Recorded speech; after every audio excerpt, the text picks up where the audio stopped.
What's happening, everybody? I hope you're doing good. It's a beautiful day. Thank you very much for choosing us again. It's always a great pleasure. I salute you from all over the place. In South Africa, Sanimbonani, Dumelang, Tovela. I salute you from Uganda, B.L.A.Ck, from Rwanda, Amakuru, from Burundi as well. And I salute you from Kenya, VP, Wagwan me boss, Jamaica. I don't know why it came first, but hey, I just said to Wagwan me boss.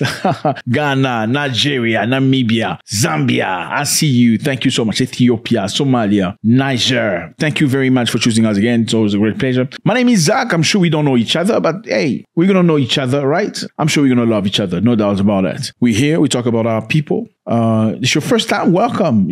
Click on the button. I think it's called subscribe. So we can see each other every day. Okay. So today we're talking about something very interesting. We are talking about France.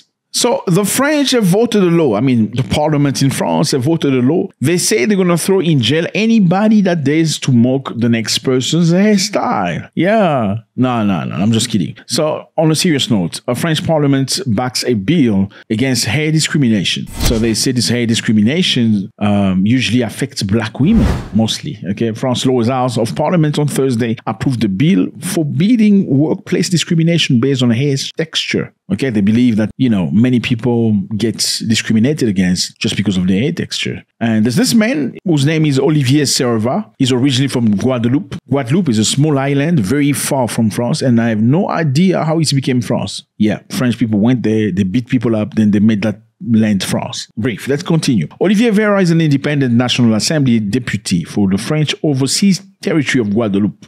So surveys say that black women are often encouraged before jobs interview to change their style. And very often, black men sometimes, who wear hair like dreadlocks, are also asked to change their hairstyle. Quand on regarde aux États-Unis ou en Grande-Bretagne, on s'aperçoit d'une chose. 2/3 des femmes noires qui doivent aller postuler un emploi changent de coupe de cheveux pour être plus employables. 1/3 des femmes blondes changent la couleur de leurs cheveux pour devenir brunes et pour paraître, aux yeux de l'employeur, plus intelligente. Dans les discriminations physiques, on doit rajouter des discriminations liées aux cheveux, à leur apparence, leur texture, leur couleur, leur longueur, etc., pour que chacun puisse postuler en se sentant bien, en étant bien dans son travail ou bien à l'école. Very interesting. Okay, I don't know about dreadlocks though. I mean, if you come to my dad looking for my sister, like back in time, coming looking for my sister with dreadlocks on, I don't know how my father's going to react. He's probably going to beat the living crap out of you, ask you to move. I don't know, maybe he was wrong. Maybe he was a slave too. I have no idea. But anyway, so the bill objective is to prevent discrimination against mostly black people or black women that are asked to change their hairstyle before an interview, or they are purely not accepted for a job because of the way they look. This sounds really good. I mean, I must be honest with you, it sounds really good and all that, but I don't know how I feel about it. Is this going to open the door to, I don't know how I feel about this. We've all seen people that look really bad with very funny looking hair, right? Can we agree on that? No. Put the black person aside, black hair aside. We've all seen our brothers and sisters with their hair looking really crappy, right? So is this going to be okay to just have crappy hair and say don't discriminate against me because, I don't want to do anything about it? Is this going to be okay for you not to wash your hair, to take care of yourself, to apply some Vaseline, I don't know what you call, whatever, to apply some decent stuff and look good enough just because you don't want to be discriminated against? Or you can just pull out the call, discrimination. I don't want to brush my hair. I don't want to look good. But if you dare say something against me, then discrimination. I mean, put the white hair aside.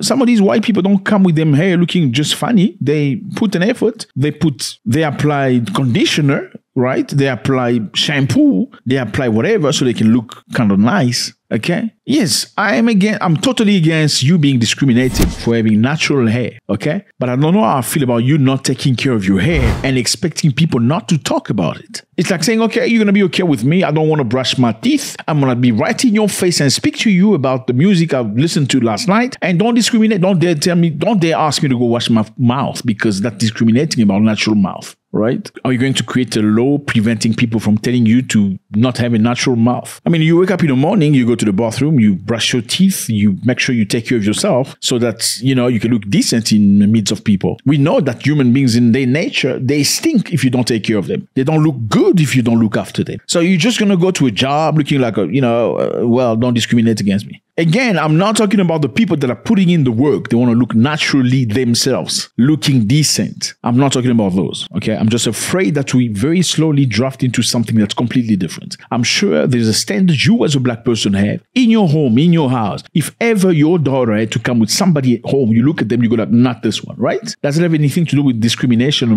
racism. No, it doesn't. France is a very interesting country because abortion is very legal in France. In fact, France was the first country in the world to enshrine a woman's right to abortion to its constitution. So it's a constitutional right in France to have an abortion. It's very interesting for the people that want to have abortions. They can now go access, in hospitals with the highest level of care possible to have abortion. I don't know. On the other hand, people from the right believe it's unnecessary. They're like, okay, so you just want to have abortion so you can go do each other without any issue, not having to wait, you just want to have a crazy life. I know that back in time, there was a number of weeks you couldn't cross, meaning there was a limit to the weeks you could actually go and say, I don't want this child. If you pass the numbers of weeks, you cannot by law have an abortion because that's criminal. So France has voted a law. In fact, this happened in March 8. This happened very recently, March 8, 2024. This means the right of abortion has the highest level of legal protection in France.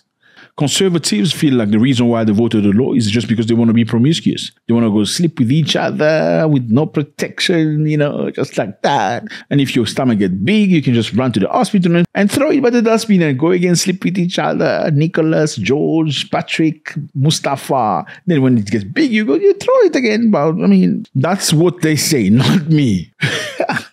Fellas, on a serious note, I feel like this is very degrading as a law, to be honest with you. I don't know how many times people that really have serious credential, let's say a super engineer in, let's say a researcher about atomic bombs or physics, being rejected by a company because her hair looks funny. I feel like this does not apply to special people. This applies perhaps to below average people. Now, if there's a competition between an Indian person that looks formal and a black person that doesn't look formal, they're probably going to choose the Indian person. It has nothing to do with your hair. I'm sure if you were hiring people in your company and you see somebody with that type of hair, you know what I'm saying? Unbrushed, uncombed hair, and with somebody else looking all tidy, who are you going to choose for your company? Let's be realistic. I feel like people should be fighting about real rights. Like, let's fight about the investment. How about we get sponsored, get money from the bank so you can start a business? How about they stop discrimination about businesses, discrimination about credit, discrimination about growth? Why do you fight about my hair? Come on. Have you ever heard white people complain about somebody discriminating against them because they have blue eyes or green eyes? No, because that's beyond their level of fighting. They don't fight about stupid things like that anymore. I feel like this is a distraction, which is in France, there are plenty of black people. If you don't know that, now you can know that. And these black people need to be seated in government. They need to be seated in politics. They need to be seated in financial institutions and be real people, not be crying about my hair, Come on. Let me know how you feel about this. God bless.